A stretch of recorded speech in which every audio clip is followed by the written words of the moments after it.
Hello there. Thank you for checking out this episode of Raised on the Radio. Today, I am 1/3 of this show. I am Colt Brocado, Patrick Blair, my good friend in Zoomland, and Mr. Joel Colby. How are you, sir? Hi. Is he considered like a host today, Patrick? Like a third host? Or is he just the guy hanging out? I'm pretty sure I told you to surprise me, and so far you're failing at it. So. What did you want? Immediately threw that back to Patrick. Yeah, he bailed so fast. What did you want from me? I don't know. Stop asking me questions that you already know the answer to. Yeah, something more than that. Shoot, my bad. Butt rock, I think, right? Want to do that? Sure, let's talk about butt rock again. We have another butt rock connoisseur on the podcast. Butt rock. Huh? I love butt rock. Who doesn't? Yeah, it has infuriated many of my band members over the years. You know what? Sorry about you. I don't care. I love it. Well, we were talking before you joined the call. We were talking about we have this podcaster, like this dude that we both. Well, I think I follow him, and I just fill Colt in on it. But I follow this dude on YouTube who does a podcast, and he does these YouTube videos, and it's called the Punk Rock MBA. But the guy is really interesting. He's Finn McKenty. I love him. Yeah, Finn. I was gonna say I have his shirt. I thought I was wearing it today. It's a different shirt. So you know who I'm talking about then. Yeah. Now you're just pointing your nipple for no reason. Yeah. I thought this was his shirt. But I like that guy a lot. I like his. I think he awesome. has a unique point of view on a lot of stuff. But so like yesterday maybe the day before, he tweeted or posted on Instagram, or it was somewhere on social media. He was like, and I'm paraphrasing. I don't remember exactly what it was, and I don't want to dig for it. But he said like Apple Music is the Imagine Dragons of streaming services or something like that. And I remember reading it, and I was like, what does that mean? Like, so millions of people like it. Is that what you're saying? Because millions of people like Imagine Dragons. Right. So I'm like, and then I was like, Colt, but Imagine Dragons, I don't know if they're considered butt rock necessarily. They kind of got their own thing, but like they're adored. They're like the new Nickelback. That's what I said. Like the hatred that they get is like the hatred that Nickelback gets. And I don't get it. Does that mean? Yeah. Yeah. I was going to say they are the new butt rock, right? Where I guess. Yeah. I mean, they wrote a song about thunder and lightning. I don't know if it's about that, but that's what everybody gets out of it. And the stupid little thunder. It's like a nursery rhyme. That one thing. I'm like, oh my God. Yeah, no, that's definitely the new butt rock. And when it gets that ridiculous, and it's the most popular thing in the world, that's what classified everybody in the first place, right? I was just telling Patrick a while ago, though, I was looking at YouTube, and Imagine Dragons' song Believer has 1,800,000,000 views on YouTube. That's a couple. They're massive. They're massive. So that's almost. But so Finn McKenty, I think he was being tongue in cheek, I guess. But like, what does that mean? Below the surface there's that sarcastic sort of tone that everyone has about Imagine Dragons. It's like, I can't stand them.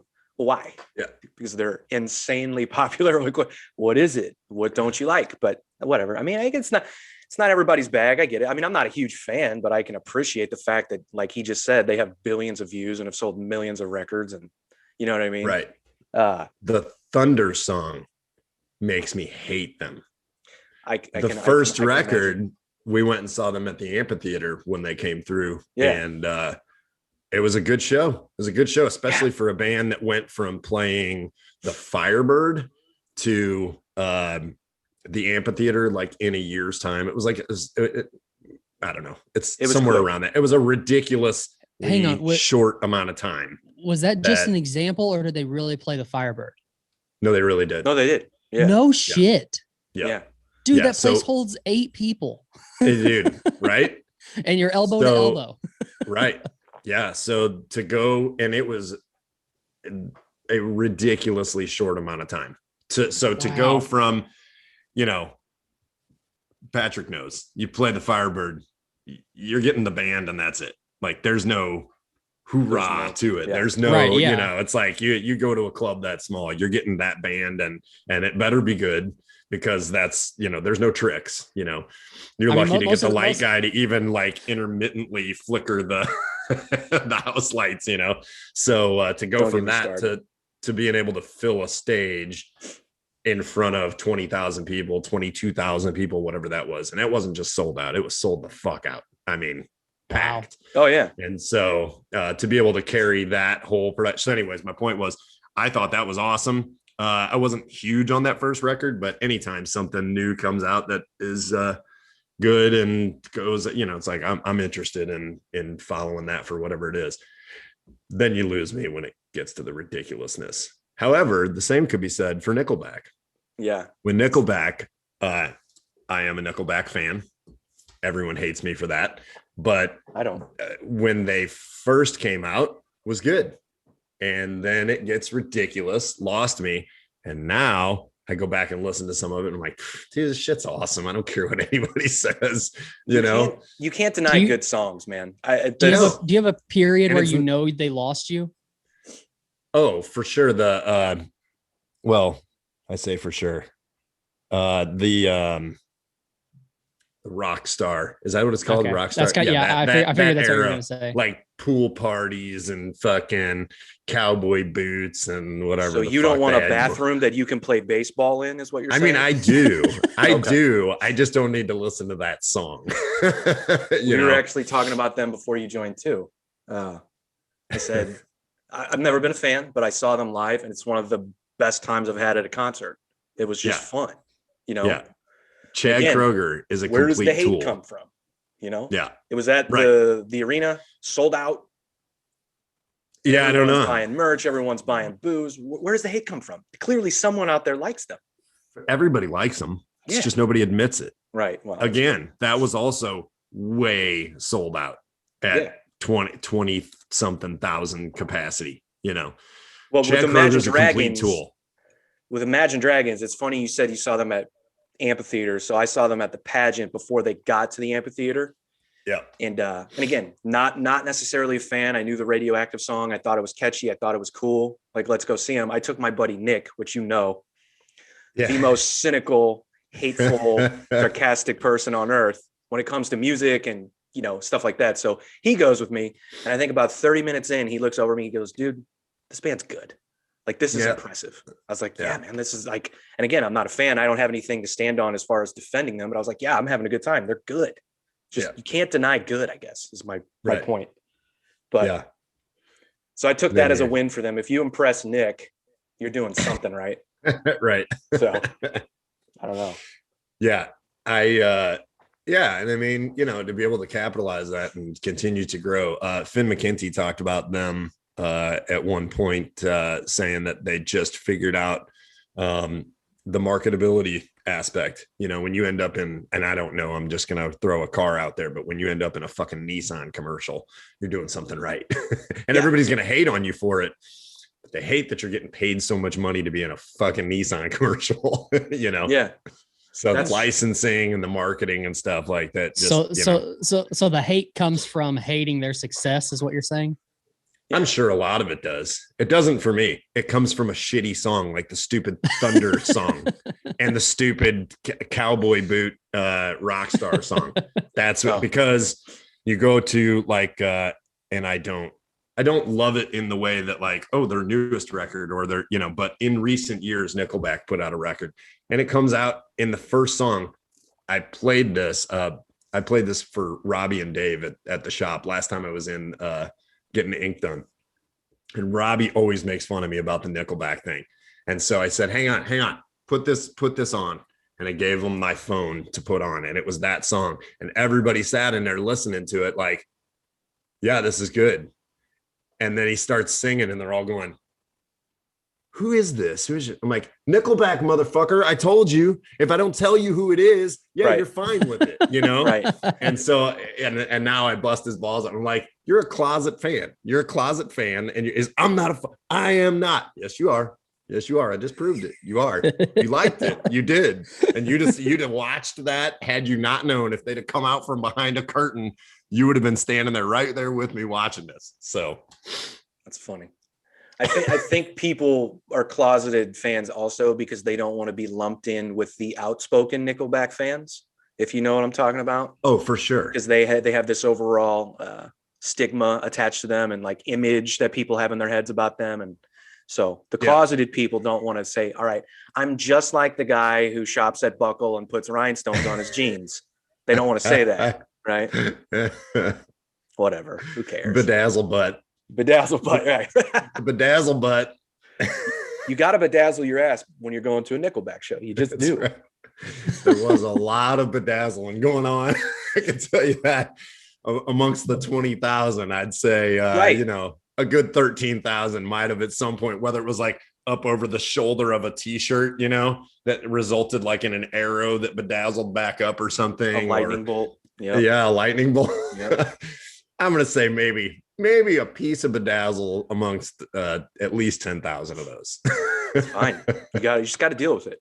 Just look past the bedazzle and listen to the music. It's not bad. That's right. Dude, that's funny. You mentioned the car commercial too. I was just telling him again, before you joined, when we're talking about Imagine Dragons, I remember like, and it was so funny when I was talking about the Apple streaming thing, the thing that Finn McKenty said, I remember like 2 years ago, whenever their biggest year was, when did that Thunders, like that song was 2 years ago, probably 3 years ago. A couple years old, probably. They're at the height of their popularity. And I remember they just won like Band of the Year for like every publication, but Spin put out this article about how they're the worst band on earth or something like that.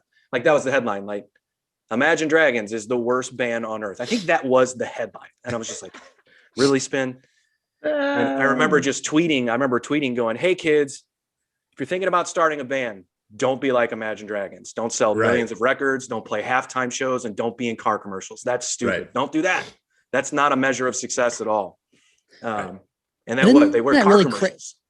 Isn't that really crappy of the person who wrote that article though? Because now it's just showing bias. It's just showing their opinion on that band.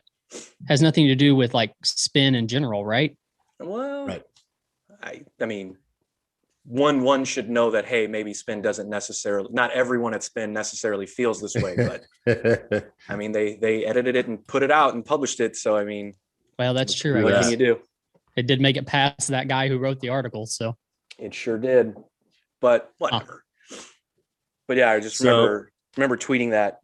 And I was like, you know what, if 16-year-old me was told, hey, write these kinds of songs and you'll sell 10 million records and your dream come true to play a halftime show, like a college football halftime show will come true. Because that's still my dream. I'm an old ass man now. That's still my dream, is to either sing God Bless America at a baseball game or to play the halftime show at a college football game. Like it's still like 16-year-old awesome. Me. If I'm told that, I go, yeah. Who's writing the songs? Do you want me to help? But what do you want me to do? I'll do it. Right. But now we got to tell kids, no, that's not cool. That's selling out. That's weird. It's so weird to me. Well, to jump on that real quick, how do we make that happen? Which one? We got the college football for you. How do we make that happen? I don't know. First, I need a band. That has to exist. So that's a good start. Right. That's a good start. Hey, hang on. Yes. Did you say what kind of baseball game? You just said the Major League Baseball. Oh crap! Major League Never mind. Say I can probably pull some strings if we want to go a little lower. No. Major League Baseball, preferably at an Indians game. There's but a park a mile. There's a park a mile from Colt's house. Oh yeah, we'll find them. Game. That's what I meant. Colt, a little league game for sure. Just trying to help a brother out, man. I love it. I mean, Joel, if you want to go ahead and book the halftime show for yourself, I'll just live vicariously through you as long as I get to go and like just be there. That are we clearing the stands or we want people to stay? Because I don't care. I'll carry your microphone case, bro. I just want to hear Joel Colby's version of the national anthem. Right. Yeah. Nobody wants to hear that. No. Well, do you want to do that or do you just want to play your music at the halftime show? Well, I would want that. No one else would want that. Don't sell yourself short, dude. We got to make this thing a reality. Now that I know you're on board too, we got to do this. I don't know. This is what everybody came up with. Fantastic. Great. I'm gonna go get a beer. Finally get to come to a sporting event, and this is what we fucking get. This might be the time to strike. You know, who knows? Might be the only opportunity to get in on it. You know what though? So- I bet the Inimical album sales will go through the roof. Yes. From Little League or Well, probably not Little League. Little League? No. This fucking guy. This guy. He's All like, right, hey, there's a kickball game going on around the corner. You want to go sing for that? Or I got a C&H park right down the street. There's always something going on there. Maybe not today. No, but we don't have to go down this road. But Patrick, we talked on the last episode a little bit about that country dude, that Morgan Wallen, is that his name or whatever? Guy that said the N-word. Oh, that got all the hate. Guy. That special Apparently character. his you didn't even have to say his name. Isn't that horrible? Yeah. I still don't know. I don't know if you're accurate on that name or not, but I might not be. I'm not sure. Yeah. I was going to say it doesn't. That's what a nightmare. But it's almost like that's the smartest thing that he's done, because his sales quadrupled in the past week. Did they really? Yes. How fucked is that? What a weird. We live in a weird time, man. We do. But it's just curiosity though, right? It's got to be. No, wait, his sales or his streams quadrupled? Well, yeah, that's a good distinguishing, because according to this factor. Guy, it's different. I get it. I'm not 100% sure. Oh, for sure. I'm it's not different, especially in a case like that, because somebody would have to make the conscious effort to go, oh, I support this versus checking it out and giving it a run through, Right. True. I gotcha. That's fucking weird, man. It is. He got dropped by his label though, right? He did. Do you remember? Yeah, I mean, there's always something to that though, right? Like controversy. So I guess that's a question. If he got dropped by the label, would they automatically pull his music? Probably not. Well, I mean, how could the success? No, I would think that once it's, I don't know. I think that would be the streaming platforms, right? Or the distribution platforms would have to make the decision to pull that, because once it's released, it's out there, right? Yeah, and I would imagine that they own some sort of rights to his music, like most labels do. So they definitely wouldn't want to pull it and not get those. Oh, sure. They still have to make up their investment. That's kind of the lost profits deal, right? Oof. No one will go and listen to that music, but it's available. It's up there. And they were immediately dropped by everyone in every endorsement and everything, but it's still there. Rightfully so. Listen to it. Yeah, you could still listen to it. So yeah. I can't. You can, but I can't. So hard. It's one of the toughest ones, man.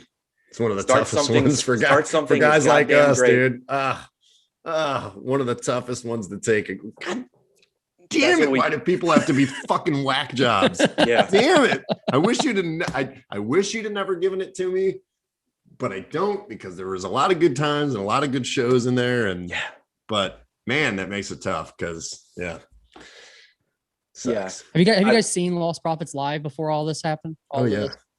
Yeah, one of my favorite shows ever. Yeah, damn, that sucks. Dude. With 18 Visions in Midtown. 18 Visions, yeah, dude. Fucking great 18 show. Visions, Midtown, and Lost Profits, Mississippi Nights. Yeah, that was an incredible show. Incredible. Also packed to the gills. Yep. Insanely packed. Mississippi Nights, known for going way over capacity. It's fine. Just keep shoving them in. It's fine. No one can breathe. If there's a fire, we're all dead. It's fine. There's girls passed out on the floor because they got crushed. Don't worry about it. Don't worry about it. It's fine. Were the other venues that were around that area the same way? Like the Galaxy, wasn't that one too? Yeah, but I don't know. I don't know much about them. We talked about them a little bit, but and then like Creepy Crawl and stuff like that. Creepy Crawl would pack it. I mean, fire marshal. Like we got to shut this shit down. Packed. Yep, insanely packed. You just can't even. Wow. You can't get anywhere. If you get up to the bar, you better stay there because you ain't getting back. Not getting back. Yeah. Wow. I've had to leave a couple of shows at that place because I was just like, all right, my anxiety can't take. I got to get out. I'm gonna have a panic attack. I remember specifically Mudvayne was one. No. And that was a nightmare. I was like, oh, Mudvayne's playing the Creepy Crawl. This is going to be fucking. I'm like, I walked in. I was like, oh, no, this isn't fucking great at all. I'm going to have a heart attack. Didn't John book that? Mancuso? I think he booked that. That probably. Mudvayne at the Creepy Crawl. Yeah, because it was like later, right? I mean, they were huge, But it was like after their big blow up moment, right? And then he booked them there. Yeah, I want to say it was like right when like the record with Happy maybe was coming out. I think it was like right around then. Yeah. So they had already blown up. Yeah. They weren't a creepy crawl band by any means. They were a no, you know, definitely not. But yeah, I walked out of that show and I walked out of Head Automatica. Head Automatica was actually worse. You would think like, oh, a metal show, people are going crazy, punching. Nope. Head Automatica was teenage girls kicking you to get by you, punching you to get by you up to the stage, spitting on you, pouring drinks on you. They would do whatever they could to move. That's a lot. That's a lot just to get up to the. It's like, no, it's okay. I'll let you go by. Why did you kick me, hit me, and spit on me? it was, just ask. It was like the Beatles were playing. It was nuts. It's like, I got to go. I got to get out of here, man. Good show, though. Good shows, though. So comparing Creepy Crawl to another venue, like this is about the size of Pops, a lot smaller. Oh, no. Way smaller. No. Way smaller? It's insane. The size, smaller. But bigger than Firebird, right? No. Really? Smaller than the Firebird. Yeah. No way. What was the cap at Creepy Crawl? 150? On a good day? Yeah, I think so. Tight 150. And Mississippi Nights would have been like how big? Mississippi Nights was 700, maybe. Yeah. Wow. Huh. I feel like that's probably what they state, but man, I don't know. They would get 1,000 people. That seems like it just seems like so much for that room. But it's also one of those though. Every time I went there, I was like, okay, this is bigger than what it feels, because every time you went there, it was just fucking packed. Yeah. So it was deceivingly big because it had, the area where you walked in and there were 2 bars with seating, like restaurant style seating. And when you walk in and you see that, you're like, Jesus Christ, what is this? But then you go past there's a floor level and then another floor level. So it was like tons of space for the nutcases to go crazy if they wanted to. But then all the beer drinking, I want to stand back and just chill, people could do it. But it was still, just crazy packed always. Yeah, it's you can't really compare them. It's, and that's why the both of those carry such a just carry those stories for forever, and will for any of us. Like, we'll be talking about shows at those places for forever, and the generation of musicians in front of us, and maybe some behind us, but it's just there's no comparison when you just have that feel. Fubar has its own thing, but it's different. The Creepy Crawl, when they closed and they moved, they opened another location, and it just was not the same. You didn't get AIDS from the bathroom. It just wasn't the same. Right. Not the same. No, definitely not the same. And you can't recreate something that's just that cool and has so many cool stories to it, and sometimes they're just done right. But so what's Colt, if you want to get an idea of what the Creepy Crawl is, just go rewatch the Until the Day I Die music video. It was shot there, but it does it no justice as to how dirty it was, how like broken down the stage was. They actually made that place look presentable, right, in the video, but it'll give you an idea of like what it was. Yeah, I was actually going to ask about that, because I wanted to say, somebody had told me at one point that like Creepy Crawl was kind of like what Story would have considered their home place back when they, back in the day. But I wasn't sure. Big Blue Monkey more than Story. I don't even think I've ever heard of that. Oh, the band. Okay, yeah. Right. I still don't think I've ever heard of them. Yeah. Unless Patrick might have mentioned them once. Big Blue Monkey, Story of the Year previous to being Story of the Year. I don't know that I have, but maybe. Okay. But yeah, so yeah, it's a good representation, but you still don't, until you've been there and you stand in that room, and pretty you can't what's there now? Is it like an attorney's office or something? It's something weird. I don't even know. I know it turned into Gus's shoes for a while. Remember Gus's shoes and fashion. I know all about Gus. Used to get my dickies there, bro. Yeah, man. Yep. That was the thing to do. Go downtown and shop at Gus's. Where was he at though previous to that? Was he on Washington? He was on Washington, yeah. Yeah. I was gonna say before. Right there by Levine's hat shop. Yep. Go down and get your hat and get your kicks. Get you a Kangol, get you some shell toes at Gus's. Yeah, the Kangol. You're fucking ready. You were fucking ready. So what's the cap on like Red Flag? Do you know? 1,000. The new venue. 1,000? Yep. Jesus. I gotta go there. It's big. It looks awesome. Pretty cool. Oh man, it's so cool. A lot of thought put into it. You know, Bob's been in the game for forever, and he's surrounded by people that have been doing it with him for forever, you know, and he saw an opportunity, and it's kind of the whole, if you can capitalize on having the smaller shows and the bigger shows, if you can capitalize on having both and just dominate, try and grab up as much booking between the two venues. He saw an opportunity and the place was available and did a really good job with it, man. I can't wait to go and watch a sold out show there. It's done really well. There's not one bad seat in the house. Balcony that has a view from every spot. And then on the floor, literally, you could walk in the door and just stand inside the front door and you'd have a diagonal view of the stage with nothing blocking you. And then you walk back to the bar. You know, one of my personal complaints about the Ready Room, which I think is an awesome venue, is for us drinkers, we like to go back and grab a drink. And you go back and grab a drink, you will lose your spot and you can't see anything because there's a wall dividing the bar and the stage. So here it's just open floor, man. It's very reminiscent, Patrick, of the old Galaxy. That feel, really? Not necessarily, but it's kind of that setup where it's tall. It's a tall box that stage is adequately sized, just kind of in the center of it, and you could kind of see shape all the way around the stage and catch a perfect view from anywhere. So, and surprisingly, it's a big. It's all concrete. You know, it's a big concrete block building, and they put storage containers in there for up on the balcony and the merch and the store, and then the sound booth. Everything is in these metal or steel storage containers. So you would think that the sound would just bounce all over the place, but it really didn't. It was one of the best stage sounds I've had in a long time. It was, hell yeah, it was surprising to me. So yeah, but it's awesome. Can't wait to go. All I know about it is what I saw in videos from your guys' show, you know.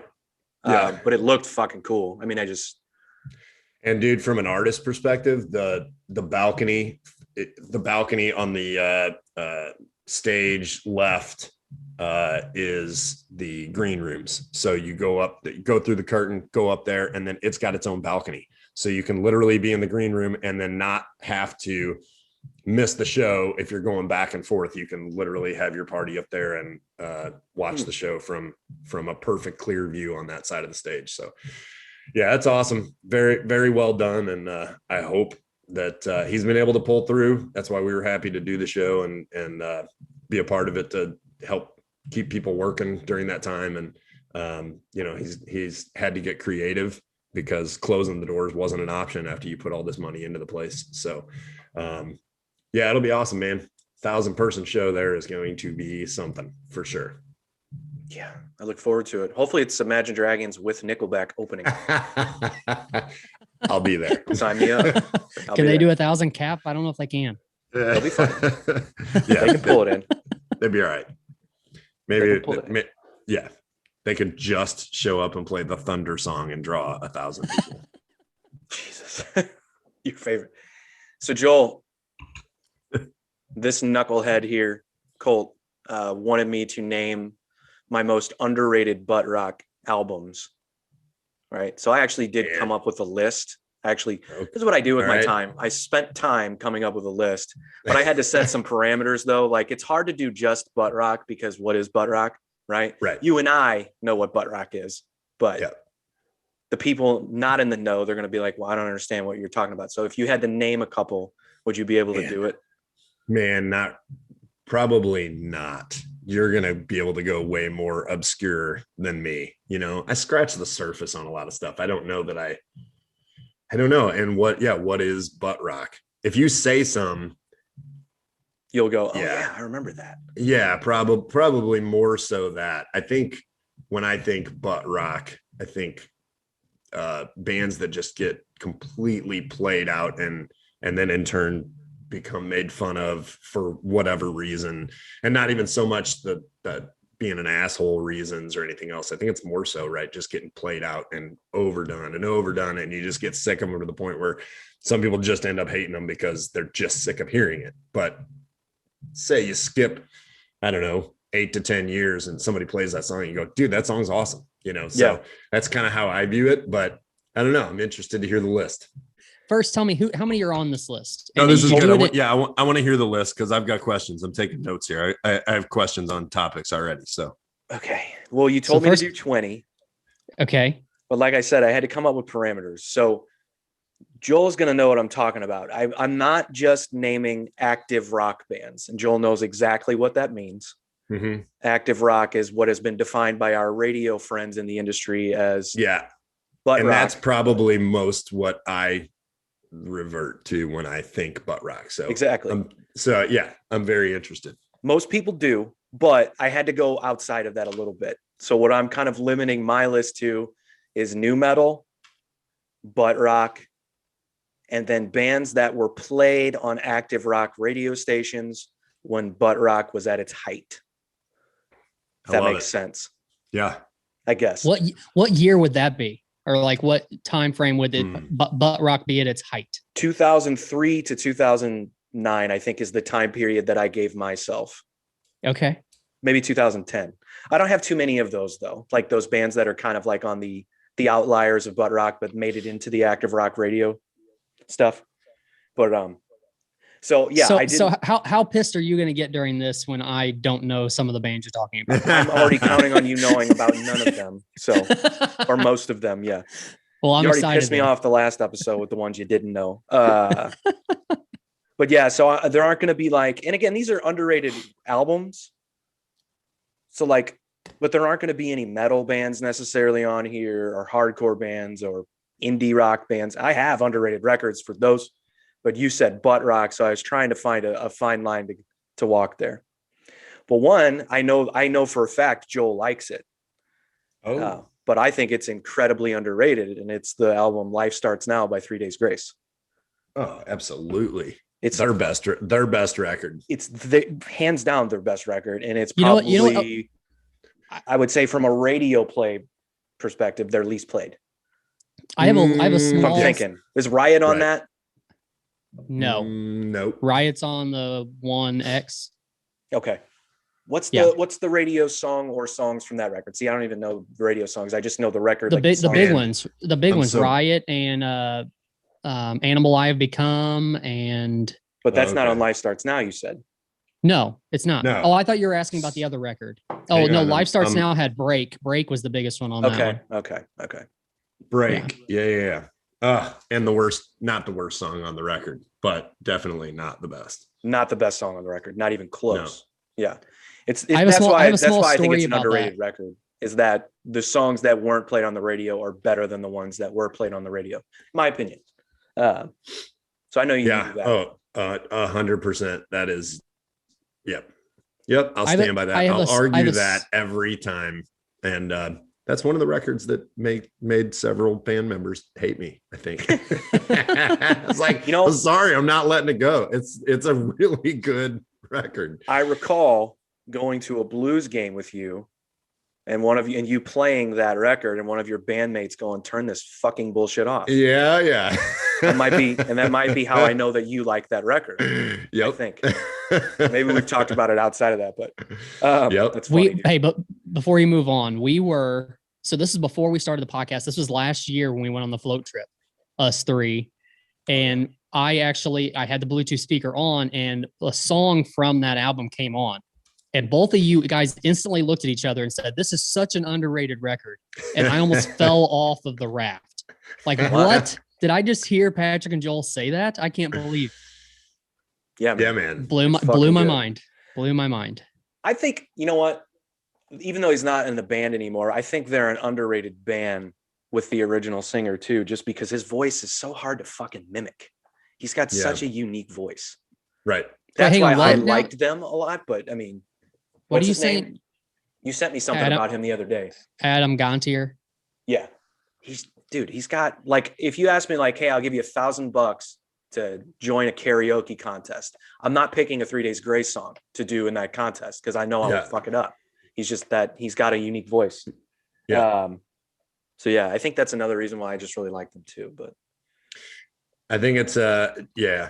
And there's something with like I'm a fan of his vocal, and then there's something with a handful of the songs, but really it was that record. I think the way that record is produced and the guitar tones and the overproduced aspect of the drums and shit that I would and have tried to pick up influences from that record into some of what we do. And you would never put the two of us in the same category, but it's there's just something about that when you get the right production with, you know, I mean, some of the hooks on that record are just unreal, you know?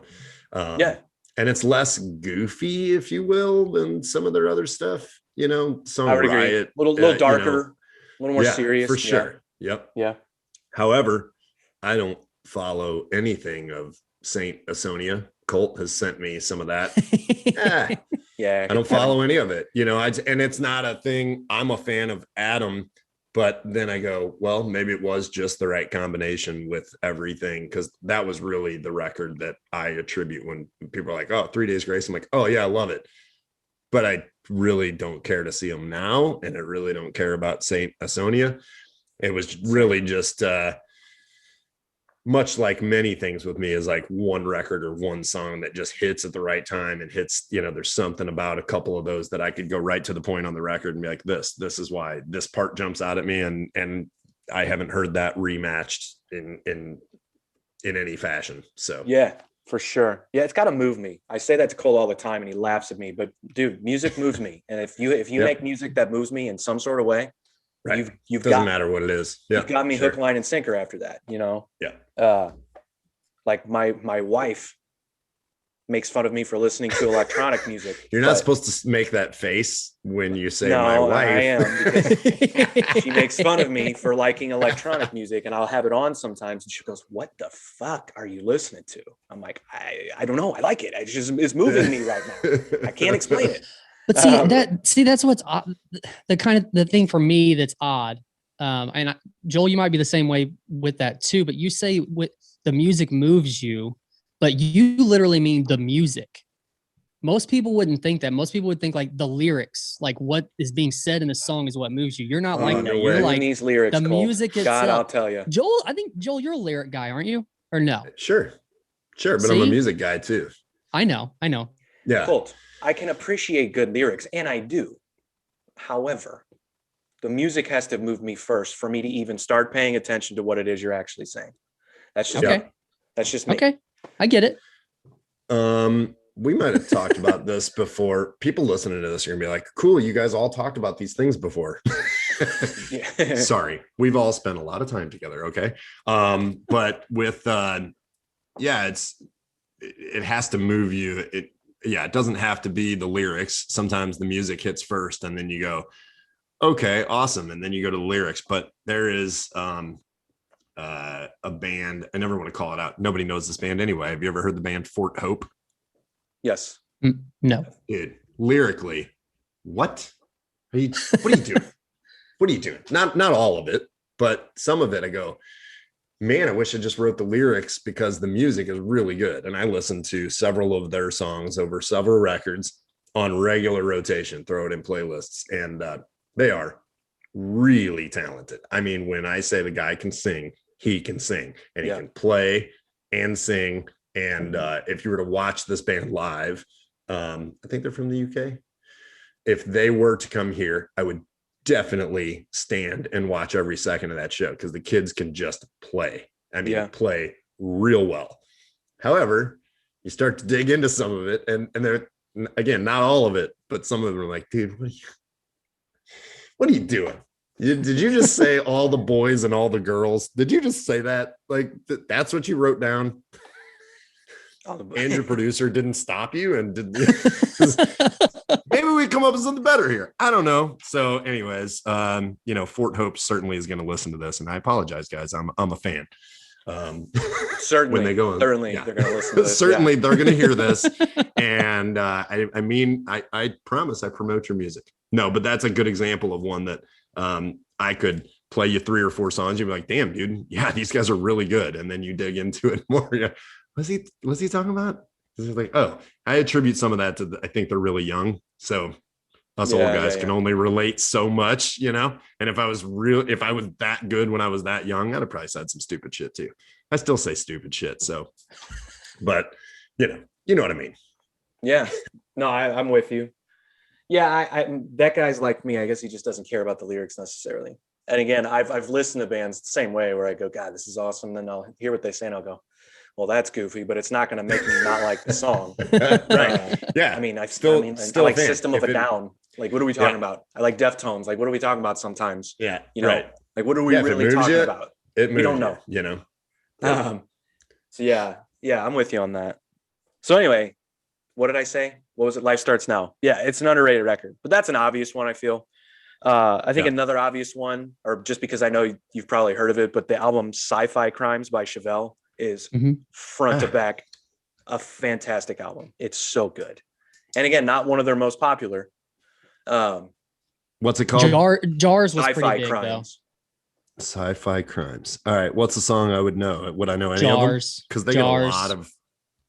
Man, I'm gonna have to look it up. Sci-Fi Crimes. You'll know the song for sure. Okay. I know that was the big single off the album. But actually, since you mentioned to me that you thought that was because you actually said that was one of the most underrated records from the 2010s, I think you said. And it's from 2009. And it was from 2009 or whatever. But when you said that, I went back and listened through the album, and it's a phenomenal record. It's so good. All right. So here's my thing. You're not gonna be able to see this, but this right here says, how does Chevelle fit into this? So that was that's awesome. So you brought up Chevelle. That was one of my notes, was at the end of this list, if it wasn't on there, how does Chevelle fit into this? Because Chevelle doesn't fit the butt rock. If you were to say, okay, if we did the like the Jimmy Kimmel, is it Jimmy Kimmel goes down the street and interviews people? Jay Leno, they probably all do that, right? They all do it, yeah. If I was to interview people down the street and I said butt rock bands, I don't think anybody's going to say Chevelle, right?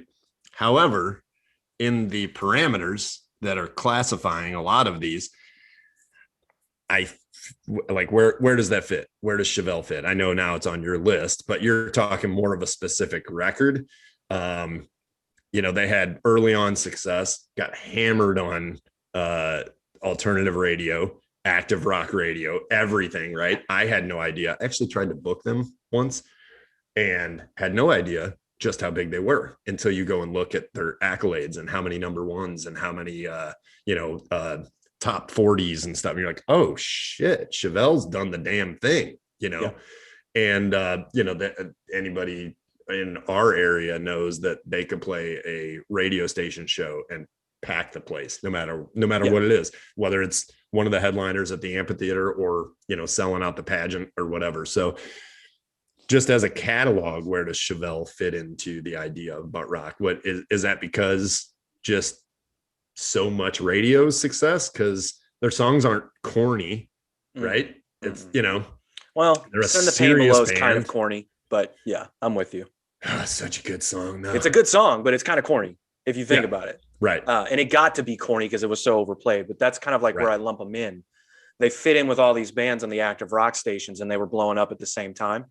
I don't think they have prototypical, and we always got to use these air quotes, but prototypical butt rock riffs, and they certainly don't have a prototypical butt rock singer by any means. Right.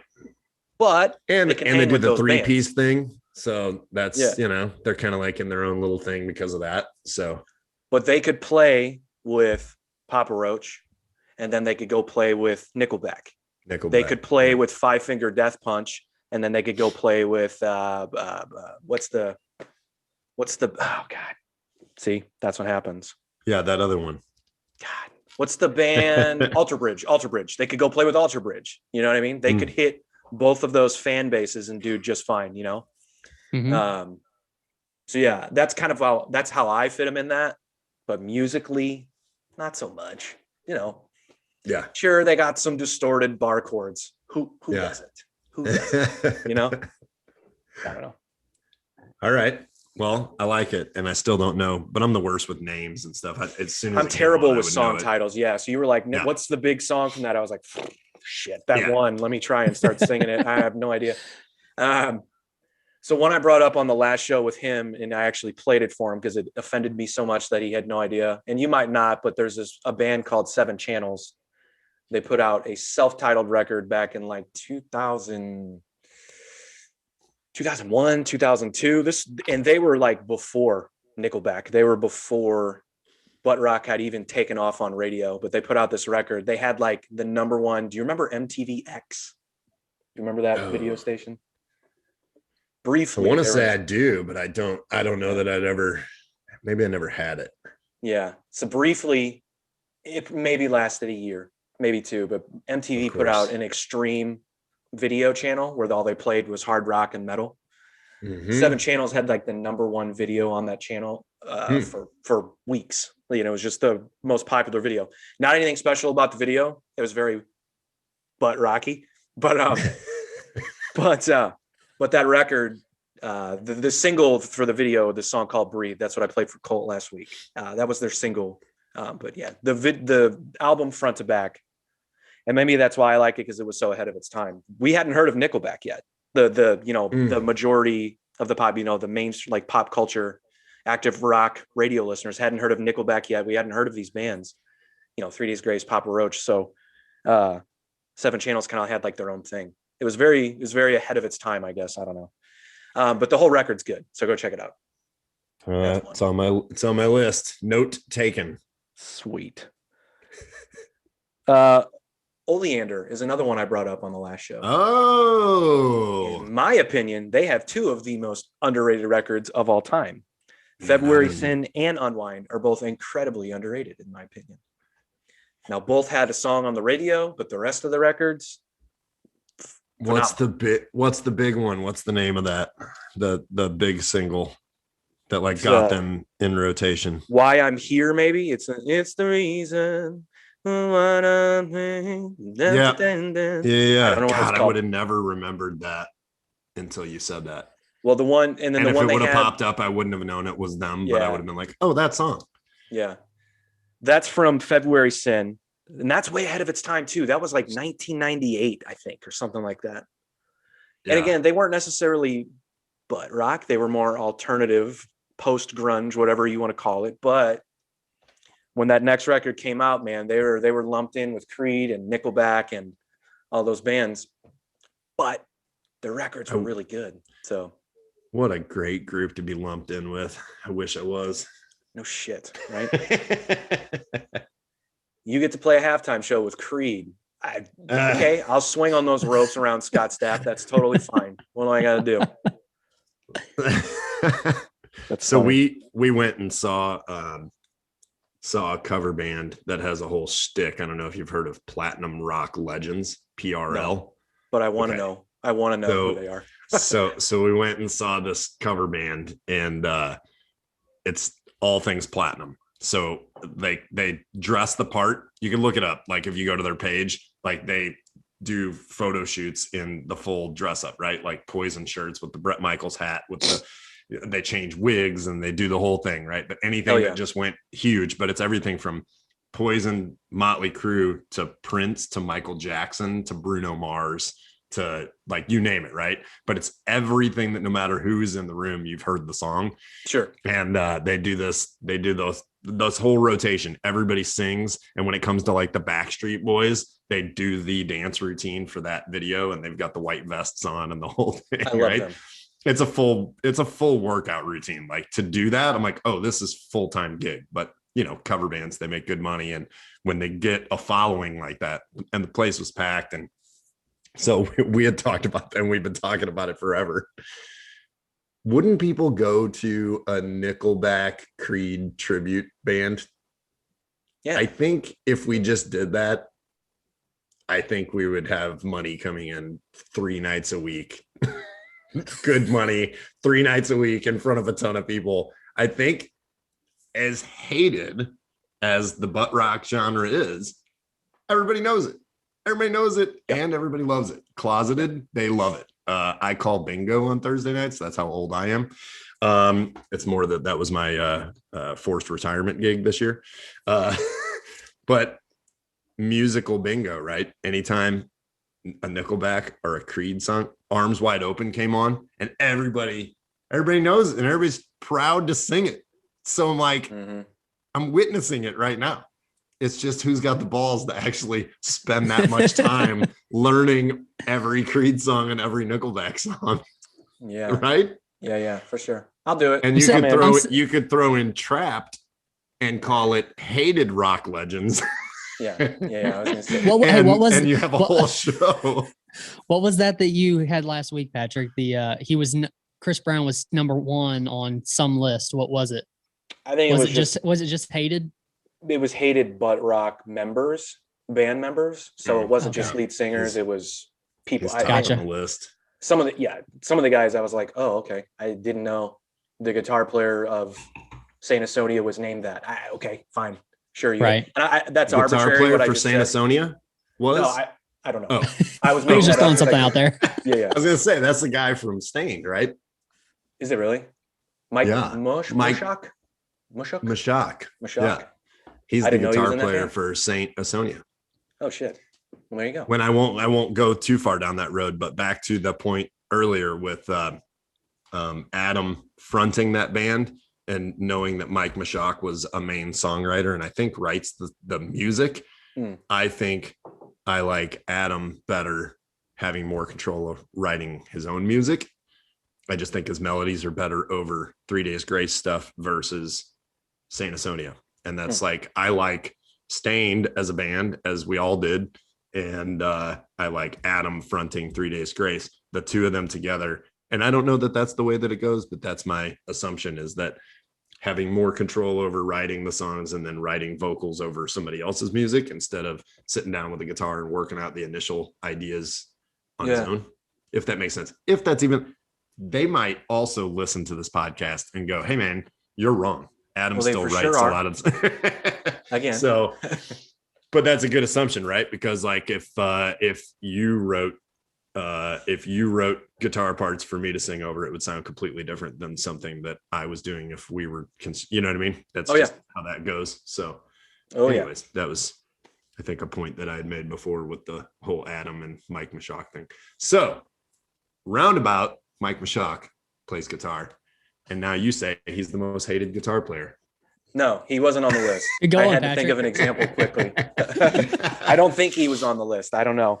And I didn't know he was a guitar player. Mike, I know you're listening. I apologize. When you listen, Mike, Patrick hates you. All right. Yeah. I don't. I promise. I got to pause. I gotta. You guys can keep going. I'll be back. Okay. All right. Well, that answers one of my questions. Was the Chevelle thing. So, because I wouldn't, and I'll have to go and listen to that record, but I wouldn't consider that butt rock in any fashion.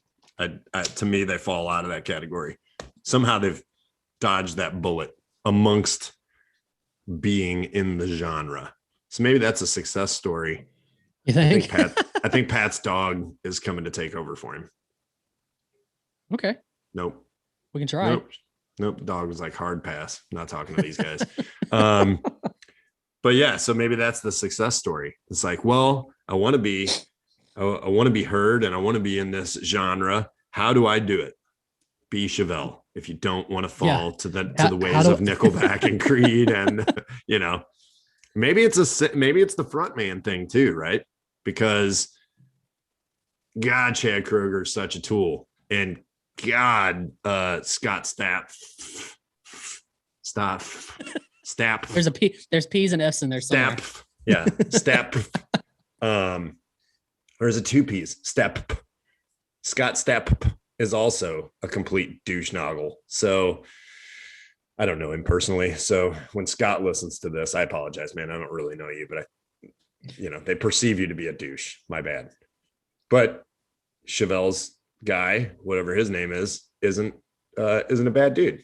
Met him once and he was very kind and soft spoken and didn't take the whole rock star thing to be anything to him, So maybe that leads you down the butt rock path.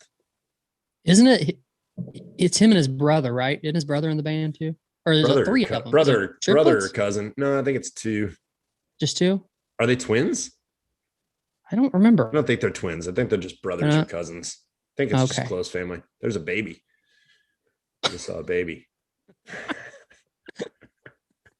But yeah, so maybe that takes you down, and that'll lead back to something else. I'll wait for Patrick to get back on here because I know he's going to agree with me. But that maybe that's what leads you down the butt rock path. And I don't know if the Imagine Dragons guy is douchey, but he's kind of corny, right? Like I've seen some stuff with him. He's a nice guy. Apparently they do. They're very charitable and good to their fans and things like that. But he's kind of goofy, so maybe that's part of it too, you know? Right.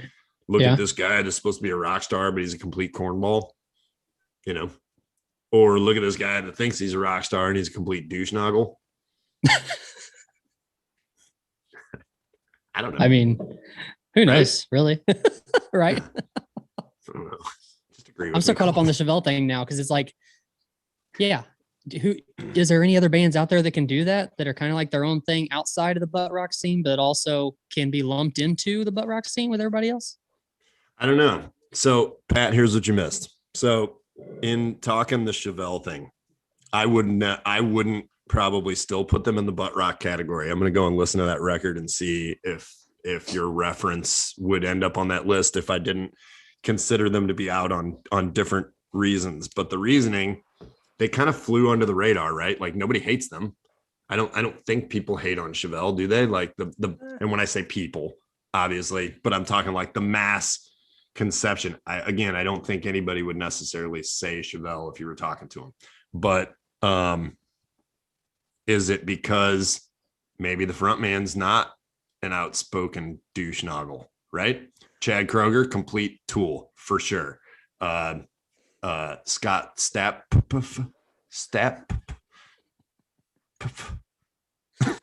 Here's what sucks. What is happening? Sorry, that was a joke. It's not funny, but it was a joke.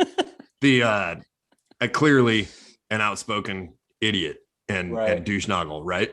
But I did had the opportunity to meet whatever the guy's name from Chevelle is, and he was very reserved and soft-spoken and did not play the rock star card whatsoever.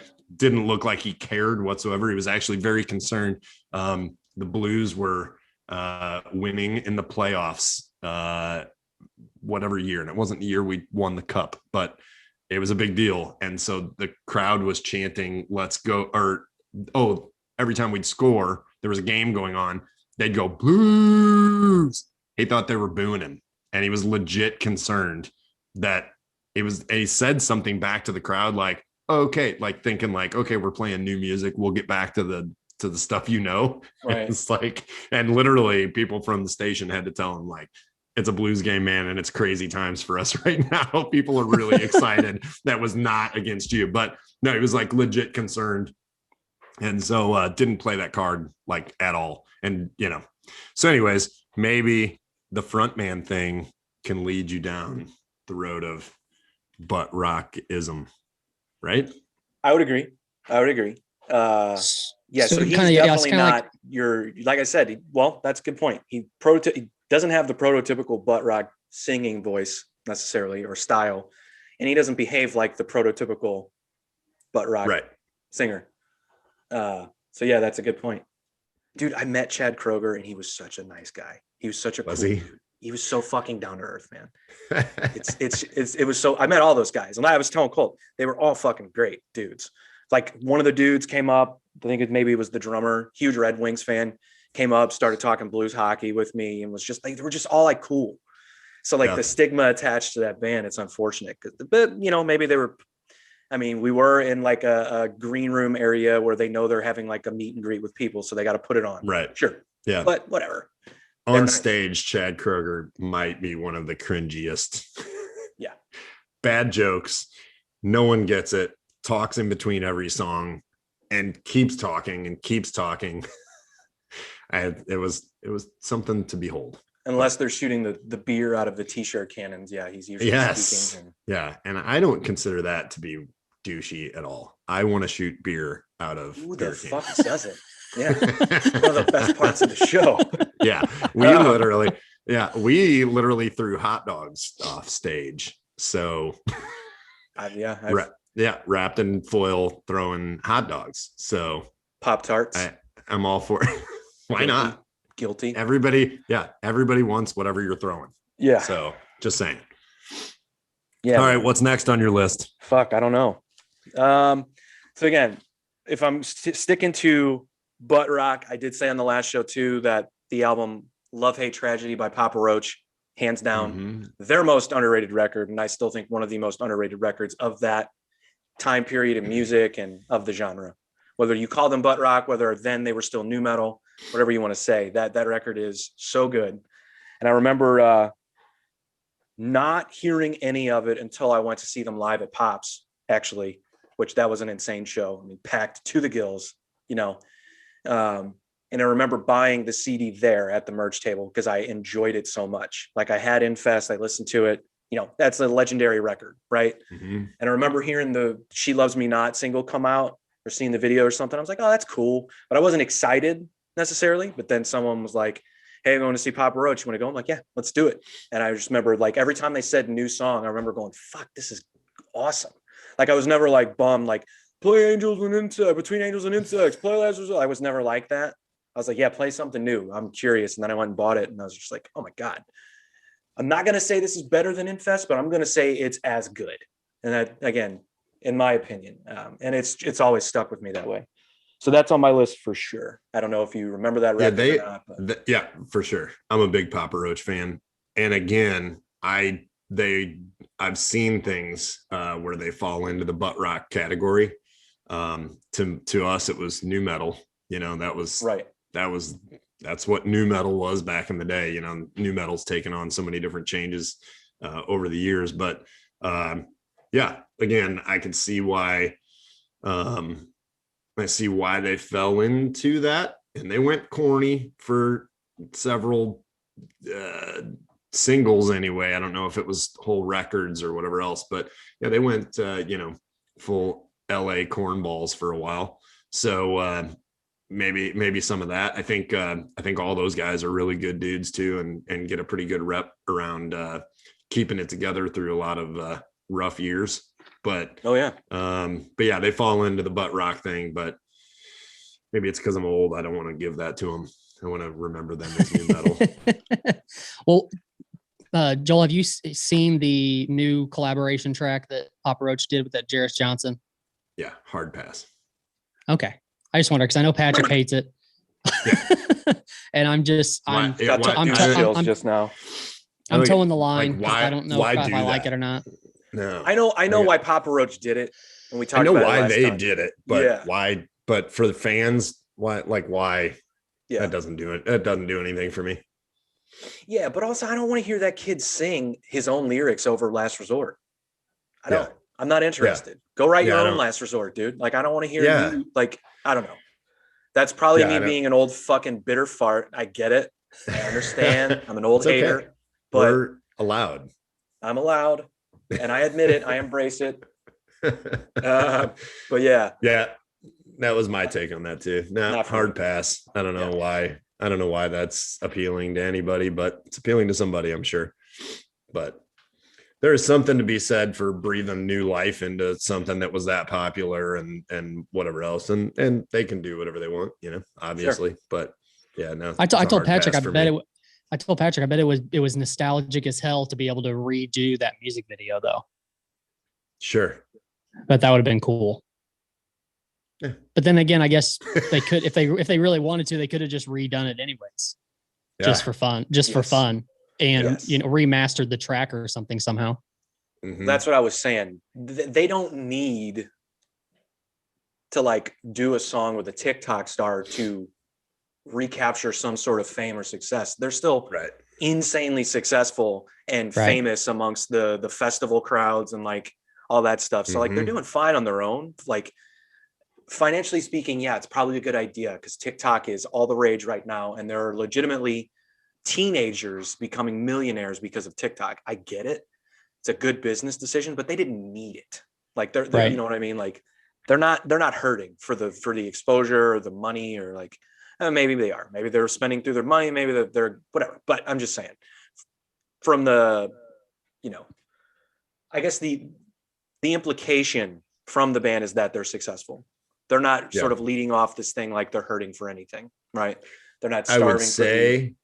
I would say, and even the way that was promoted, that legit everybody involved thought it was a good idea, and probably just and they're old dudes too now, where they're like, hey, it's cool to do something fun and try something different or whatever. A regular conversation for 18 years in my band has been, we should re-record that song. We should go back and re-record this and and it always comes back to this, or just write another better song. Like there's always that. Just write another song.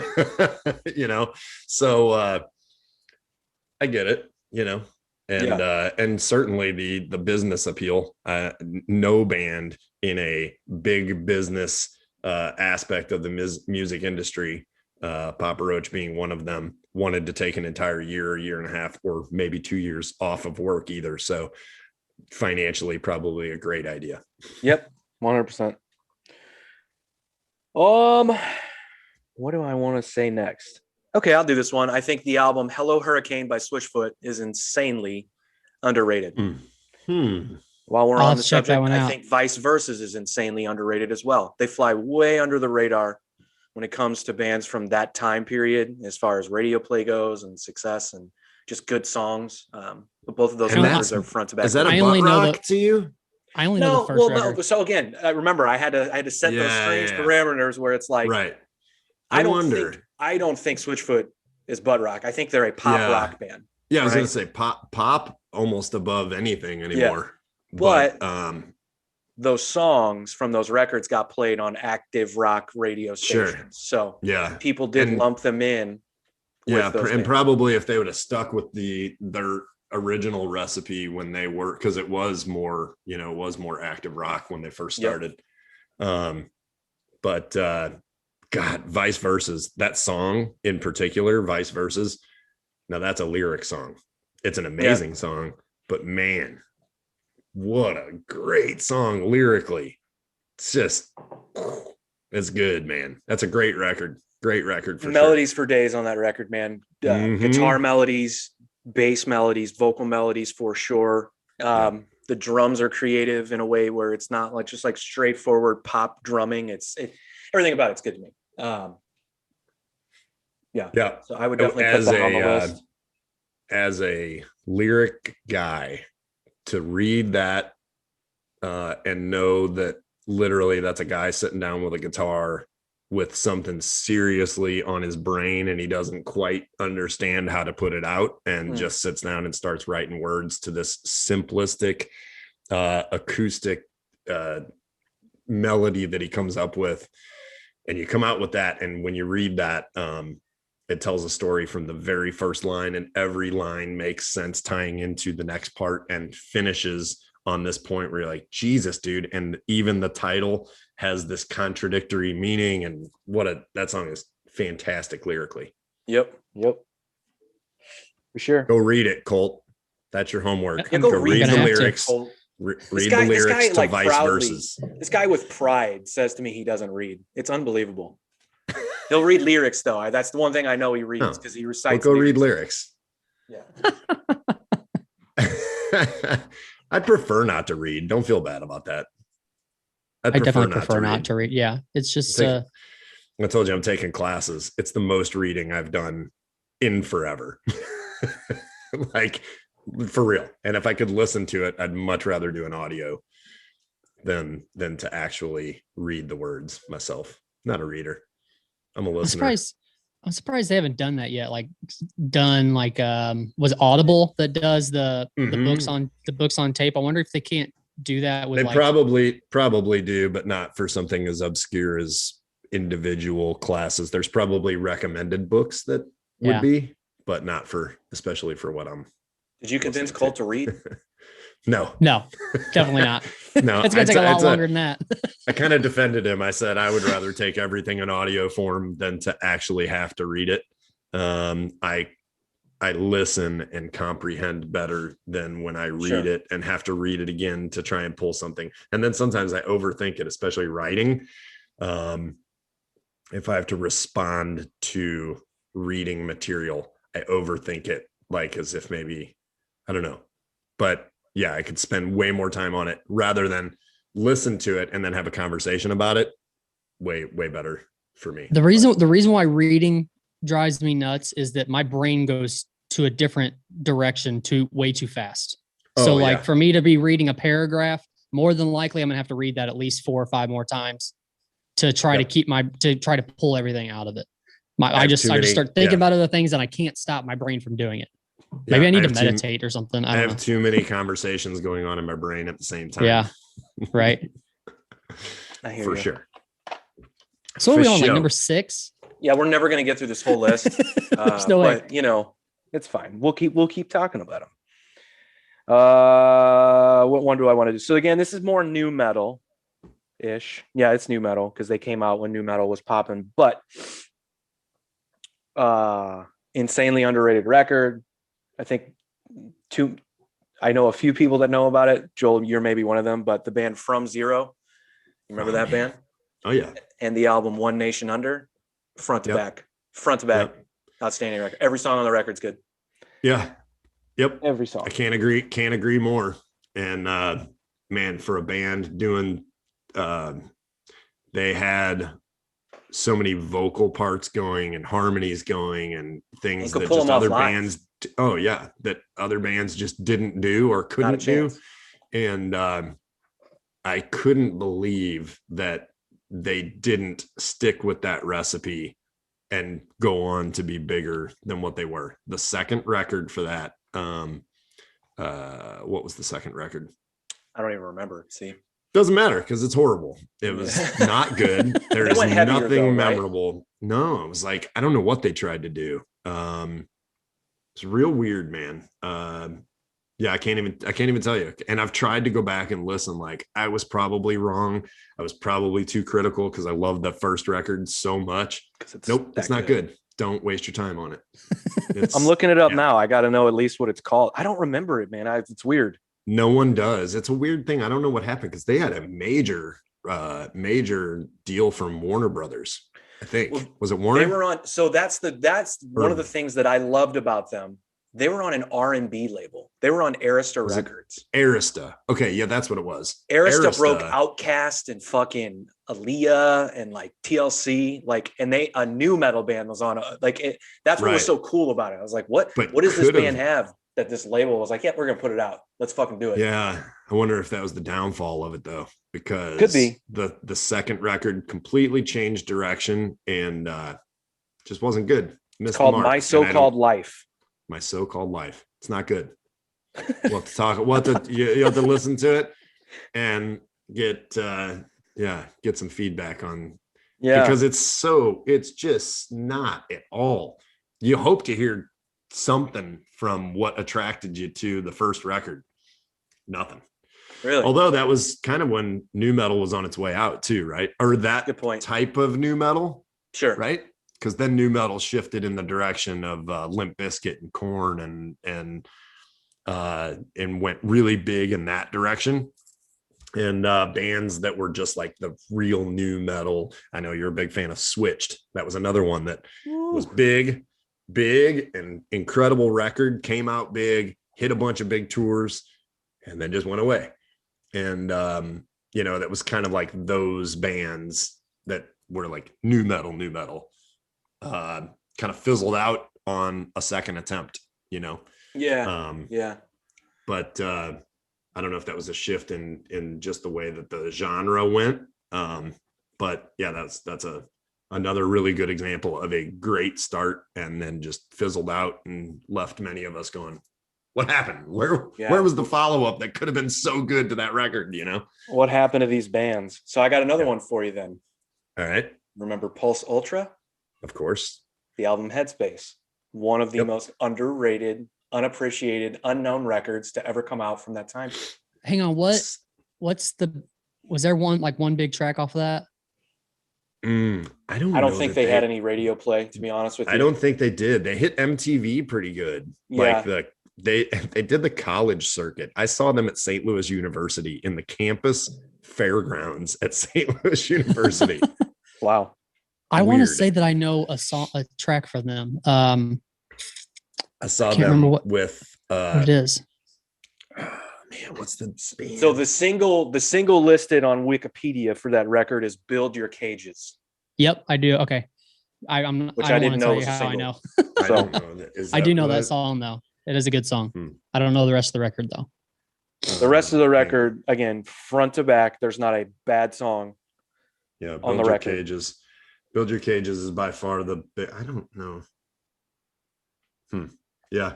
The reason I know that is because that track was on Need for Speed Hot Pursuit 2 on PS2. Okay. Of course, that's why you know it. Dude, 2002, and that's the only album on Spotify. So another one that just disappeared. It was like, oh, wow, this is really good. An amazing live show. Really good live show. They were on tour with Trust Company on that college circuit. Nice. Yep. So I saw them. They were direct support for Trust Company at St. Louis University Fairgrounds camp. What a weird thing. That is so weird. Strange. But it was awesome though. They put up a full stage and full sound and lights, and it was just like seeing a show anywhere else. But nice. So I'll give you another one from that time period then, that again, a band that sort of just disappeared. But first record, amazing front to back record, is Apex Theory, Topsy Turvy. Yep. Front to back. Yep. Front to back. Another one that probably stuck to the "we are new and you" metal and shot themselves in the foot, maybe hanging on to that, or tried to, maybe the genre just failed those bands, Yeah. Apex Theory was a weird one though. Shift in when you are in that genre, like there is no better way to define that than those bands were produced from a genre, a plethora of other bands doing that kind of thing. And they just got really good at it and kind of broke through. But then when the genre shifted, it left, I think, a lot of those bands just maybe nowhere to go. Yeah. Or a million other reasons. People hate each other. Band members don't like each other a lot of times. We don't. So unless you know the specific story behind it, it could be 1,000 reasons as to why. Maybe the genre was begging for them to put out a good record and they couldn't hold it together. But seems like a lot of those were kind of lost to the wayside. Yeah. It's kind of funny you mentioned that, because me and Patrick actually mentioned on the last show the band Revis. I asked him if he ever listened to that album. Okay. Yeah, I'm going to have to wait for him to come back on this one. Hey, Pat, I told you kids ruin everything. I can say that while he's not here. Yes. My son probably heard me say that. So I'm just kidding. I don't mean it. He's old enough to know. He's old enough to know. He's like, yeah, well, you ruin everything. Like, Dad, you're a child. Yeah, you're the child here. I am the adult. I'm the one that has a job. That's true. It's true. Sorry, son. I'll go shovel the driveway. Yeah, that's a great one. And I forget, I don't know if it was a publication or somebody that I follow said something about I don't know if they called them butt rock, but Revis fell into that. I took deep personal offense to that. I don't think that ever, although that when they went out on the tours for that record, they were right in the middle of that genre. Evanescence, they toured with Evanescence, and that was Evanescence, I guess, would be a butt rock band in a way, right? I wonder if that's on his list. Yeah. Okay, so he mentioned Revis. So yeah. I would never put them in the butt rock category. I think there's defining things musically, lyrically, vocally that do not fit the category. And there's no rock starishness that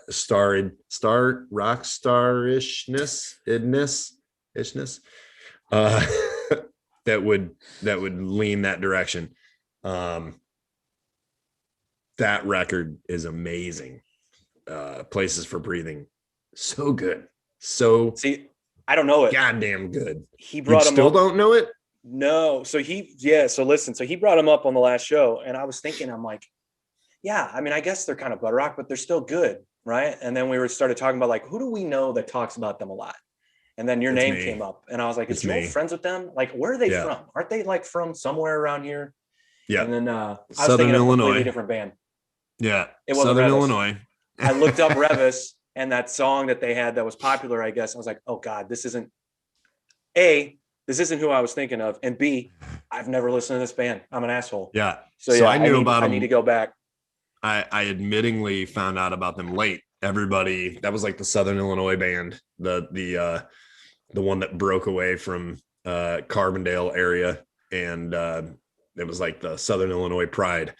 I didn't know about that until it was done and they weren't even together as a band anymore. Oh shit. But then I met Justin, got the opportunity to work with Justin, their singer, and then he became my vocal coach, and then ended up doing backing vocals for Signal to Sirens for us.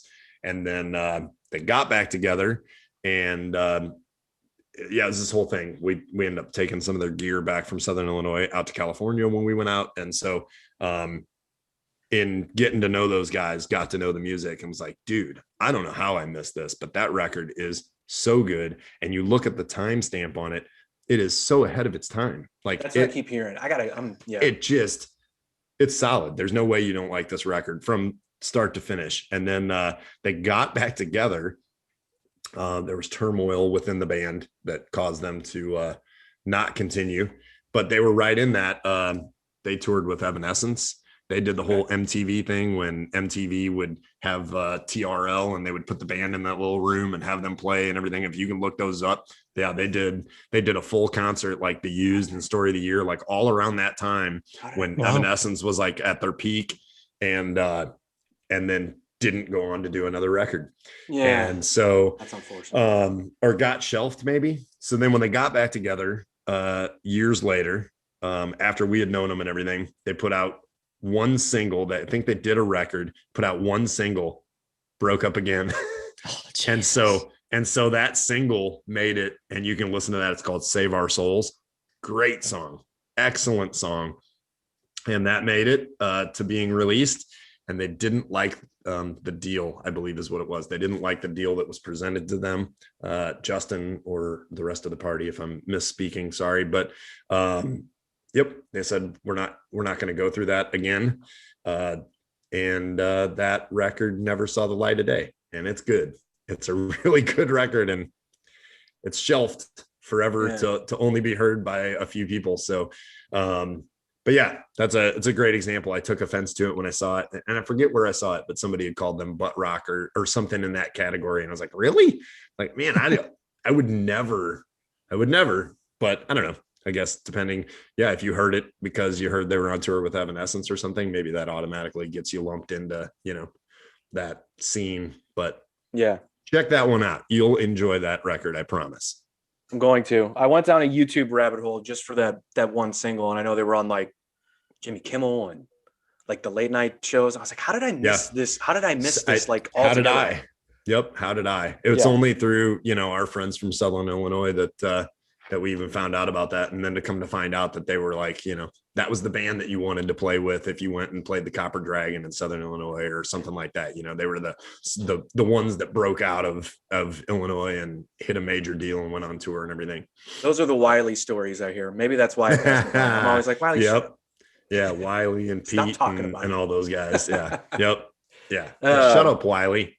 Who the fuck is Willie? Who is Willie? What's another one here? Oh, that's a good story. Who the fuck is Willie? Yeah. Another one that I brought up on the last show, I played it for Colt. I'm sure you remember it. The band Pressure 4-5. Mm-hmm. The album Burning the Process. Those one of the more underrated, underplayed, unknown records from that new metal transitioning to butt rock period. Like they played Point Fest. Yep.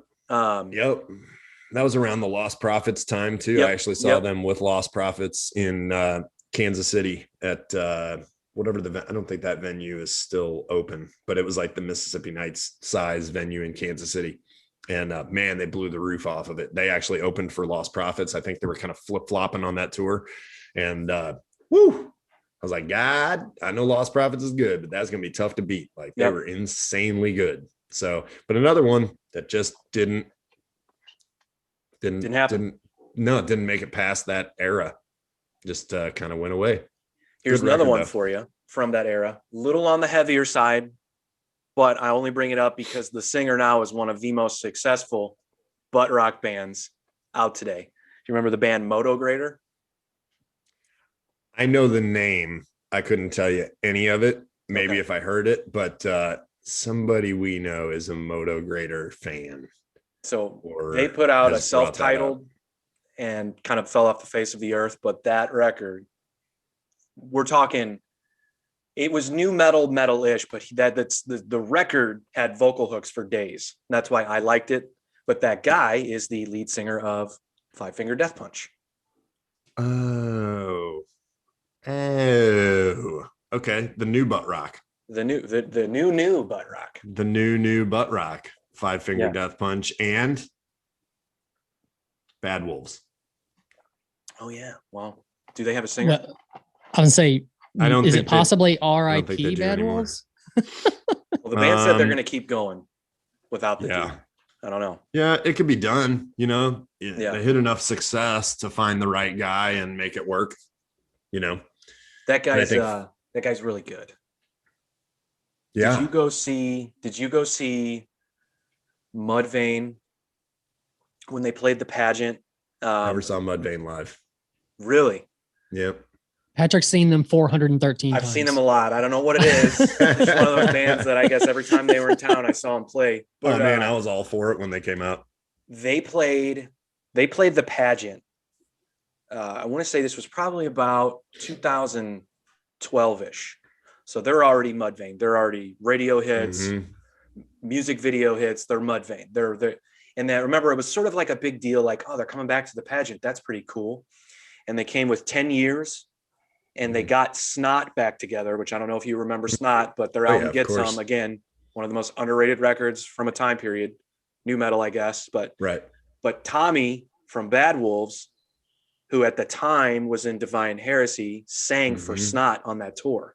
And he fucking nailed it. Nailed it. And I remember feeling bad. I was like, oh God, I feel bad for 10 years in Mudvayne having to follow that. Now, Snot's a pretty unknown band, so it's not like they were blowing away people with like hit songs and like, but they were just fucking. It was good. It was just real good. So he's a powerhouse. Yeah, Divine Heresy that's not like the whole like industrial metal type thing was not my thing, but that was really undeniable when those guys came out. You're like, oh, woo, really old boy can get it. Mm-hmm. So hopefully he keeps making music. You know, I'm sure. He put out a statement too, where he was kind of like, I'm not going to apologize for my political views. I feel this way. You know, there's no animosity with the band. They just thought it was whatever. I was like, well, keep putting out music, dude. I don't know if I care about your political views so much. I care the fact that you're a badass singer, you know? Right. Unfortunate, but kind of the way it is. What else do I got here? Ooh, here's a good one. Kind of from that time period of From Zero, maybe a couple years later. But again, do you remember the band Hotwire? Yep. The album The Routine, front to back, just fucking badass record, man. No one knows about it. No one knows it even exists. And they were a little bit ahead of their time too, because they had that they weren't new metal, they weren't metal, they were hard rock, but they had that little bit of like hardcore sort of like I was gonna say punk sound. Fell more in kind of like the Glassjaw scene. Yeah. Like that. But they got lumped in with new metal. Snapcase, maybe. That kind of thing. So the singer from Hotwire went on to be the front man for Fake Figures. Also So good friend of mine, Bob, is the bass player for Fake Figures. Travis Miguel from Atreyu is on guitar, and he's the singer, and Fake Figures is awesome. and severely underrated. They ended up on a list last year for one of the most underrated bands that's got 2 excellent like EP records, call it a record, but short records. Great stuff. And nobody knows it. So yeah. It's a shame. It's out there. You can still find it, people. You can still find it. Hey, and you can still buy it. You don't have to stream it. That's right. You can pay for it. No one's going to do it. I'm streaming. I know. It's okay, man. Okay. Do you know the band Fair to Midland? Yep. Arrows and Anchors. Fucking front to back. Yeah, man. They are that old, huh? That's from... I don't know when that's from. That's got to be 2000. What? 11. 2 of the biggest that have been called butt rock that we wouldn't consider. Maybe you do now, but would have never considered. But It's Limp Bizkit and even Korn. Who calls them butt rock? Oh, it's there. Who are these psychos? I think it's just now. I think it's just now that that they're older, and it's definitely not nu metal anymore. At the time when they came out, that's what nu metal was, right? But for sure some of the sillier things that came from not so much Korn, but Limp Bizkit. Finn McKenty talks about that too, about how it's not necessarily that it's a thing that they should be so hated, but more that you should respect a guy like Fred Durst that is very well spoken on what they set out to do. And he did it and dominated everything. Yeah. Ruled the world. Yeah. Just off the top of your head, I like statistics and knowing the numbers and seeing if people can guess it. How many records did Limp Bizkit sell total, you think? Between all the albums? At their total peak, records sold. At their height, I'm going to go, I think I've looked this up before too, but I'm going to go, so we're talking about Significant Other and then Chocolate Starfish really are the 2, right? Wasn't there one before those 2 also? Is there one in between there that I'm missing, or did it goes right from $3 bill y'all or something like that? $3 bill y'all was what broke them. Running the Mississippi Club, Mississippi Nights clubs, and the small clubs and shit. So I'll go. Some people nail this, and some people are way off. I'm gonna go 25 million. Okay, Colt, what do you think?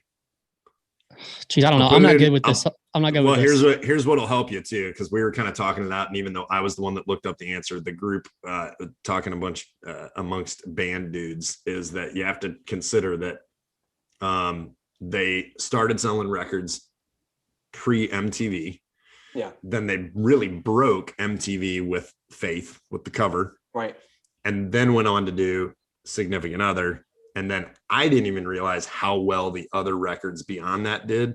But dude, the Rollin' and Break stuff. And, yeah. And then I don't even know the record after that. But there was all of those records had like number 1s on TRL and shit, because that's when TRL was still going. Right. So anyways, Colt, take a shot. Let's go 35. You can just go 35. I'm going to go 35. Yep. Okay. 40 million records. Dang. 40 million records.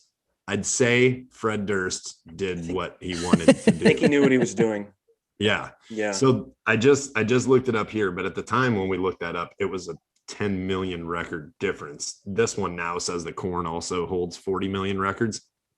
But at the time we looked it up, it was 30 million. And that took me by surprise, because me personally, Korn was a bigger deal earlier than Limp Bizkit. But I guess all that Fred Durst fame and all the MTV stuff and all that, like, you know, the MTV beach parties and stuff, like they were performing at that shit, you know. I mean, that's, dude, like the Chocolate Starfish the biggest CD of the release biggest party. of the biggest. Yeah, the Chocolate Starfish CD release party was at the fucking Playboy Mansion.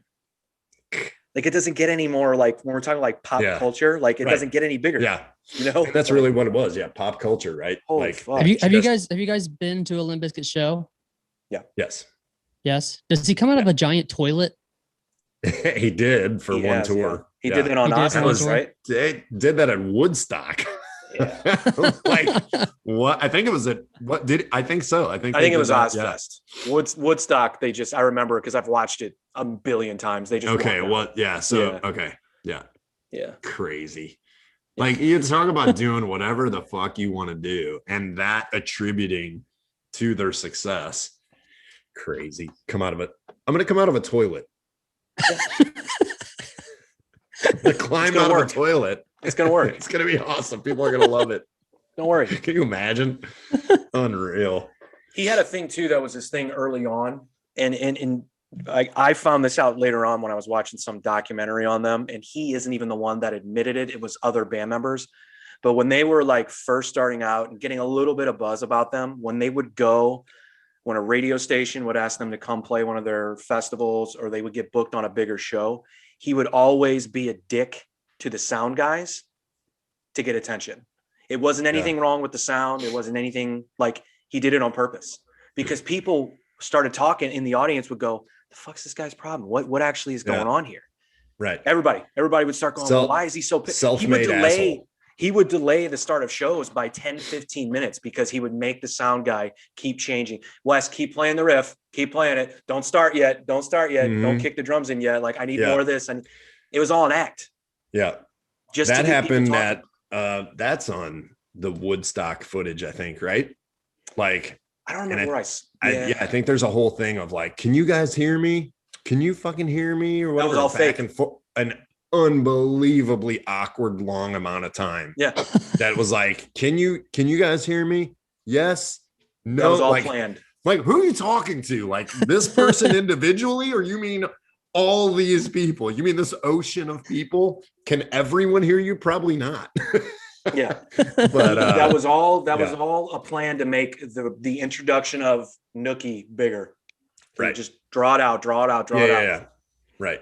That's fucking crazy. Yeah, so I knew people that met him and became regular contacts with him when they would come in town, and just said it is stage versus personally. Personally, the nicest, sweetest, soft-spoken guy, at least at that time, and would literally remember friends of mine and reach out to them when they would come in town. Like he would reach out and be like, hey, we're in town. And he would initiate the hangout. Like, so, I mean, it's pretty undeniable that it's like, okay, well, that's not a complete, that's not somebody that just forgot or said some shit and then doesn't think about it again. It was like, no, we're back in St. Louis for this, and would bring a group of people like, hey, I've got 10 of you on the list. Like, who does that?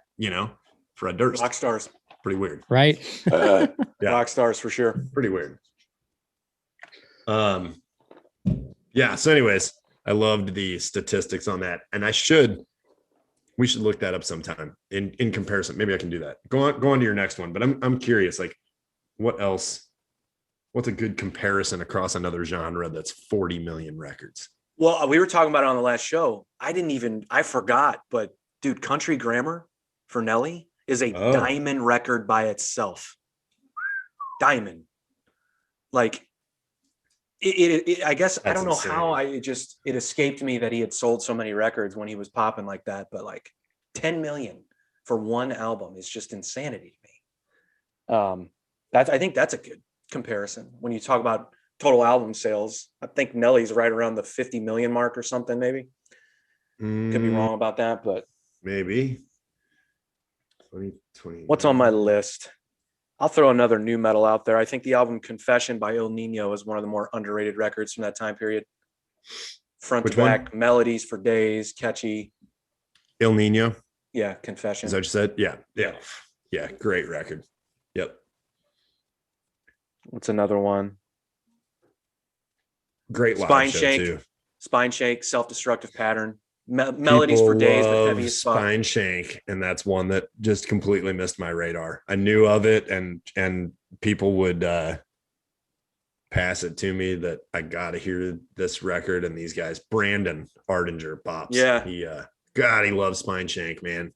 Constantly talking about Spine Shank. I don't know, I completely missed it. I'm surprised you did, because they played Pops every Thursday, it seemed like. I've seen them. But it just flew under my radar as anything that I went back to for whatever 40 reason. Below Summer is another one. They would come with Spine Shank every Thursday. That's true. Yeah, it's true. Yep, you are correct. 40 Below Summer, man, that first record. So good. What's that? Invitation to the Dance. Yep. I should put that on my list. Just a reference. The album Hotel California. Okay. 26 times platinum. Now that's just one record. That's just one record.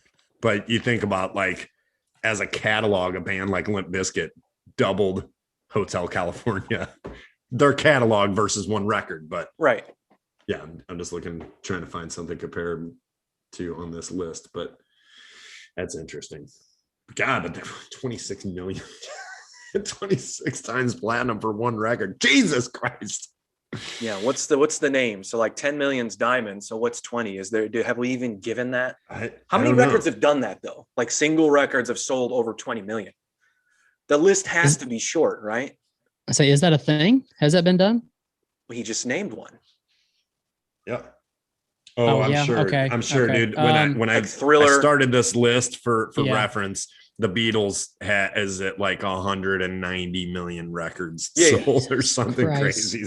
I just skipped right on by that. I was like, trying to get a little closer in comparison. But I got to imagine the list of. Actually, Colt, didn't we go through a list of rock albums that have sold, like the most successful selling rock? Like, didn't Creed's first record sold like 20 million copies? It's done really well. Something like that. I don't remember. So I'll find that later. Who ends up on this list? So, best-selling single songs. Okay. Bing Crosby's White Christmas tops the list at 50 million copies sold for one song. My mom has 30 million of those to herself. Jesus Christ. Yeah, this is a lot of older stuff. John Travolta and Olivia Newton-John, 15 million. For the Grease song? Yeah. What's that called? The one that I want. You're the one that I want. Yeah. That all makes sense. This all makes sense. This isn't the list I was looking for. There aren't any surprises on this list, is what you're saying? No. Britney Spears, Baby One More Time, 10 million, one song. Off to a good start. Your first single, 10 million sold. Are you a member of hashtag Free Britney? Or is it Save Britney or Free Britney, Colt? I don't know. What are you talking about? I probably admit that I watched it. Did you? I haven't seen it. Oh, yeah. Yeah, no, it's good. Yeah, sure. Yeah. It's weird. Weird shit. It's weird. A lot of money, man. A lot of pills. I brought it to him yesterday because that came out, and I guess there's been such backlash that Justin Timberlake apologized publicly about talking about their sex life publicly. And I was like, dude, you wrote a song, like a #1 hit about her cheating on you. Yeah. So you've reaped the benefits financially, and now you're going to apologize. Like, I felt like it was silly, but it's a good song. Yeah. Apologies are forced these days, though. Too. Yeah. It just felt so weird. I was like, wait, you didn't make the documentary, bro. Like, what are you apologizing for? Like, you had nothing to do with it. Man. Like, and you were also a kid, dude. Guess what? Kids talk about who they're banging. Yeah. I guess it was just his way of getting out in front of it, thinking that he was going to get some backlash if he didn't go ahead and take care of it. I don't know. He's older now. He made a recent apology. Is that what it is? Oh yeah, like last week. Since the documentary. Yeah. Well, he's older now. He probably is sorry. I'm sorry. I was a stupid kid. Guess what? Surprise, surprise. See, but that's not what he said. That's why it's odd to me. Like, you can but either way. I mean, I don't care if he apologizes. I just thought it was strange. Like, I don't think you need to apologize about anything. I think people know that you're not a kid anymore, but some people don't. Obviously, they expect apologies, like you said, or whatever. I don't know. Yeah. Anyways, it was worth a watch. It's weird. I'm gonna watch it. Money does every aspect of that is so much money. And that's just, goddamn, I don't know. It's just more money than people know their brains don't work right when they're around that much money. I think that is what it comes down to. And everyone around that is like, yeah, this is more money than I'll ever see or deal with or handle. Or some people handle it okay and other people don't. And, whatever's going on there, it's pretty weird. But her dad's in control of all of it. Is that still the thing? Yep. Yeah. So what is she control doing? Of all of it? And, it's a weird thing though, too, and you got a kid now. I got teenagers and, my kids are great kids, but if there was, take the money side of it out and just look at the aspect that the kid gets involved, maybe just doesn't have any motivation to go to school anymore. As a dad, you're going to go, hang on, what's going on here? Right. And then you go, well, there's substance abuse on a major level, lots of pills, and it's been going on for years trying to, control this, and then there's, people pushing you in all these different directions. And even if it was not that level, but just like a really stressful job, and pills are helping you get through it. And the people that are around you, your best friends, and in this case, it's managers and assistants and everything else, are trying to do what they know to do or whatever else. As a dad, at some point, you would think with a clear head, you go, okay, fuck everybody you're hanging around. No more. Everybody get away. I'm in charge. This is my kid's life. And this is how this is going to go. But that's not the whole story, because then you see the clearly whacked out, still under tons of medication, the posts and the cries for help and things. Yeah. Whether it's a cry for help or not, that's not. So, all right. So to sum it up, watch the documentary, but there's a point where she made a resurgence, right? And was doing great. That's when dad got involved. Okay. Now, people criticize him because it was too much of a schedule for her or whatever else. And she wasn't as stable, didn't need to be on that rigorous of a schedule and shit. But if that's what she does, dad gets involved, she gets cleaned up, she looks great. She starts getting TV shows, that the talent show, whichever one of the talent shows that she was a host on and shit. She was speaking clearly and functioning clearly and doing tours and things, and then fell off and then disappeared and hasn't come back out.